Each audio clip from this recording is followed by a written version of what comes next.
اقدس صلی اللہ علیہ وسلم سے عرض کیا کہ مجھے کوئی مختصر بات بتا دیجیے۔ آپ صلی اللہ علیہ وسلم نے ارشاد فرمایا کہ نماز ایسی تو گویا آخری نماز ہے اور تم کو حق تعالیٰ شانوں کے سامنے حاضر ہونا، اس لیے کہ اگر تم اس کو نہیں دیکھ سکتے تو وہ تو تمہیں بہرحال دیکھ ہی رہا، اور جو چیز دوسروں کے قبضے میں ہے اس سے مایوس بنے رہو، اور جو چیز دوسروں کے قبضے میں ہے اس سے مایوس بنے رہو، تم سب سے زیادہ غنی ہو، اور اپنے آپ کو ایسی چیز سے قول بات فعل عمل بچاؤ جس کی پھر معذرت کرنا پڑے۔ حضرت سعد رضی اللہ تعالیٰ عنہ سے بھی ایک شخص نے یہ درخواست کی کہ آپ مجھے کوئی نصیحت فرما دیجیے۔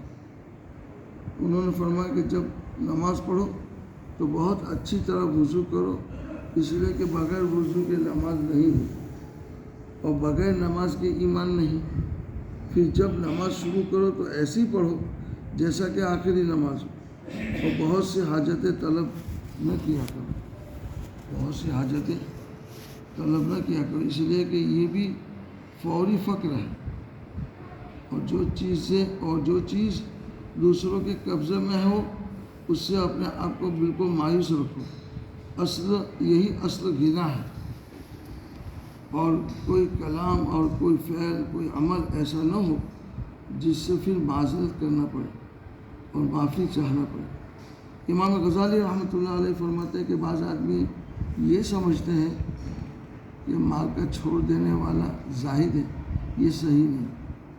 اس لیے کہ مال کا چھوڑ دینا اور موٹے کپڑے پہن لینا، جاڑے کھڈر کپڑے پہن لینا ہر ایسے شخص کے لیے آسان ہے جو لوگوں میں اپنی وقت چاہتا ہو، ان کے یہاں اپنی تعریف کا طالب ہو۔ کتنے ہی دنیا سے بے حد تعلقی کا اظہار کرنے والے جو تھوڑے سے کھانے پر قناعت کرتے ہیں اور اپنا دروازہ ہر وقت بند رکھتے ہیں، بلکہ ایسے بند مکان میں رہتے ہیں جس کے دروازے ہی نہ ہوں۔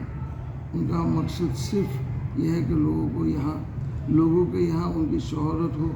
اور کتنے ہی عمدہ لباس پہننے والے زہد کا دعویٰ کرتے ہیں اور کہتے ہیں کہ وہ اچھا لباس اتباع سنت میں پہنتے ہیں، اور یہ کہ وہ خود ان کپڑوں وغیرہ کی طرف اپنی خواہش سے متوجہ نہیں ہوتے بلکہ لوگوں کے اشارہ اور خواہش سے پہنتے ہیں۔ مقصد یہ ہوتا ہے کہ لوگ اس قسم کے کپڑے ہدایہ میں پیش کیا کریں۔ یہ دونوں فریق دنیا کو دین کے ذریعے سے حاصل کرنے والے ہیں، یہ دونوں جماعتیں دنیا کو دین کے ذریعے سے حاصل کرنے والے ہیں۔ دنیا صرف مال ہی کا نام نہیں، جاہ مرتبہ کی طلب بھی دنیا ہے۔ زاہد کی 3 علامتیں ہیں جن کو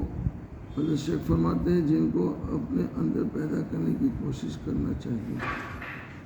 سبحان اللہ و بحمدہ، سبحان اللہ و بحمدہ، وہ